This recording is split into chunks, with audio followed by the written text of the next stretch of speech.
I own a musket for home defence, since that's what the Founding Fathers intended.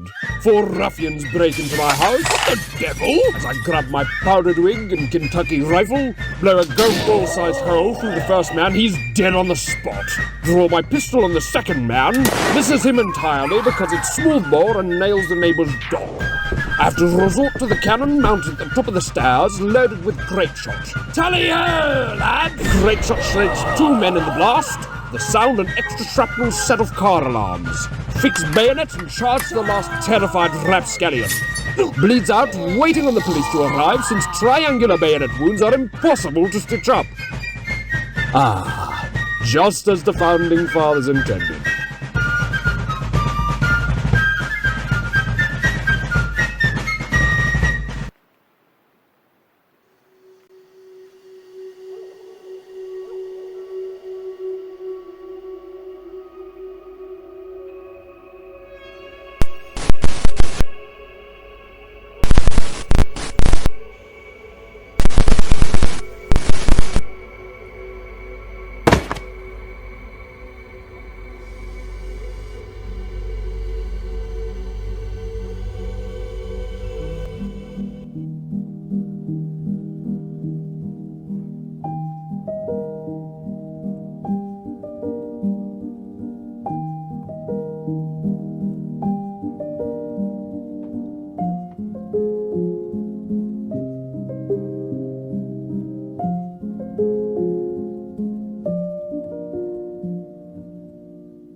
missiles that carry destruction, ammunition that is incredibly dangerous, but still used. If nuclear weapons come to mind, then you have the right idea. Damage from exposure to hydrogen and atomic bombs is measured in millions of dollars, but no one really goes into details about why this happens. It seems to me that this is a very interesting topic for analysis. Therefore, today I'll tell you what's the secret of the destructiveness of these bombs, and indeed, how they work. Some people think that atomic bombs and hydrogen bombs are virtually the same. To some extent, this is true because both types of bombs are categorized as nuclear weapons. But to talk about the differences, first we need to understand the basic concept. Nuclear arms are weapons of mass destruction that use nuclear energy to create an explosion. This energy, in turn, is contained in atomic nuclei and is released during nuclear reactions and radioactive decay. I'm sure that the last two concepts are already familiar to you. I've mentioned similar processes occurring in the nuclei of stars several times before. But today, we move away from the topic of space and discuss what's created by human hands. So, if both types of bombs use nuclear energy, what could be the difference? The main thing is in how they explode. Let's start with an analysis of the atomic bomb. This weapon usually looks like an elongated, rounded torpedo. Nothing special, but the main danger lies inside. To get the so-called nuclear explosion, a certain reaction must occur, the chain reaction of the fission of heavy nuclei.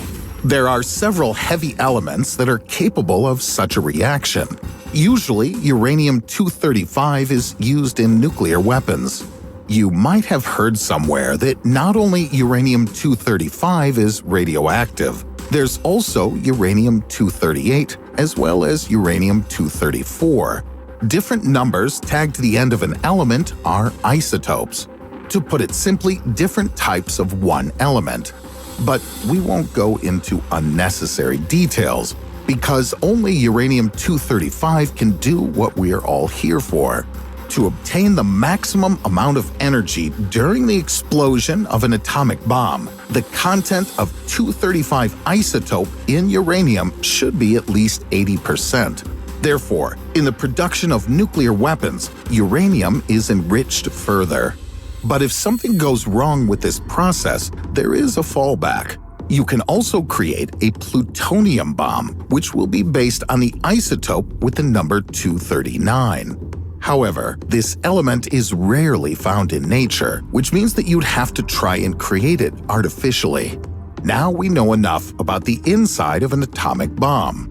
But how do we launch such a weapon? The nuclear explosion occurs because a certain mass of fissile material is concentrated in one place. This can also be called critical mass. When it is reached, a nuclear decay reaction is formed with the release of energy. But for a powerful explosion, one critical mass is not enough. To get a truly destructive bomb, you'll need 4 to 5 critical masses of matter. There are several ways to achieve this, but I'll talk about the main one. It's called implosive. Imagine a nuclear bomb, for example, in the form of a small ball. Inside it are all the necessary components for a nuclear reaction, but the critical mass hasn't been reached. In order to achieve this, we'll create a guided explosion from the outside. Suppose I put an explosive on the outside of the bomb and detonate it. When properly exposed, the space inside the bomb will begin to shrink towards the center of the shockwave. The density of uranium or plutonium inside will increase, and we get a nuclear explosion. What about the hydrogen bomb? In this explosive device, energy is released due to thermonuclear fusion. A very fast explosive reaction takes place inside the charge with the help of elements such as deuterium and tritium. Other heavier elements can also be used along with them. However, the main effective substance is lithium hydride. By itself, it doesn't produce an explosion, so clearly we need something else. The detonation of this substance is usually carried out by an integrated nuclear device with low power. In a simple way, it can be called a detonator. When it's activated, energy is released, which triggers an explosive thermonuclear reaction inside the bomb. Interestingly, for hydrogen bombs, there's theoretically no limit to the power. If you wish, you could create such a powerful bomb that it would simply wipe all life from the face of the Earth. But I hope it never crosses anyone's mind. By the way, more about power. In the case of nuclear weapons, they're measured in TNT equivalent. Why is that so? TNT is an explosive and quite well known. To understand the power of a nuclear explosion, a certain amount of TNT is needed to produce the same energy. Usually it's expressed in kilotons and megatons, and I have some examples of various bombs. To begin with, the famous Tsar Bomba. It's related to thermonuclear, that is, a hydrogen type of weapon. Its power is 58.6 megatons. Simply put, it was such an amount of TNT that would have had to have been detonated in order to compare with this one bomb. As for nuclear weapons, the most famous are Little Boy and Fat Man. The first was dropped on the city of Hiroshima in 1945 and had a capacity of 13 to 18 kilotons of TNT. The second bomb destroyed the city of Nagasaki 3 days after the first. It had a capacity of 21 kilotons. The consequences of strikes with such power are not difficult to predict. First of all, there's chaos and destruction caused by a shockwave and light radiation. But there's also something that cannot be seen with the eyes. It's impossible to feel or hear. I'm talking about radiation. Radiation, one of the factors caused as a result of the explosion of nuclear weapons. And if you're near a detonated bomb, I have bad news for you. There are 3 main types of ionizing radiation. These are alpha, beta, and gamma. And no matter how much we wouldn't want it, they would all contaminate the area where a nuclear explosion occurred. Alpha radiation will not do much harm. A person's clothing may well protect them from contact with exposed skin. But it's also worth protecting your mucous membranes. Beta radiation is a little more serious and can cause significant damage at a distance of several tens of meters or feet from the radiation source. Among the consequences could be radiation burns and cataracts. It's unlikely that anything will protect us from the effects of gamma radiation, except for thick layers of certain substances such as lead and concrete. With its high penetrating power, it literally permeates the body, causing damage. The most well-known consequences are radiation sickness, cancer, and gene mutations.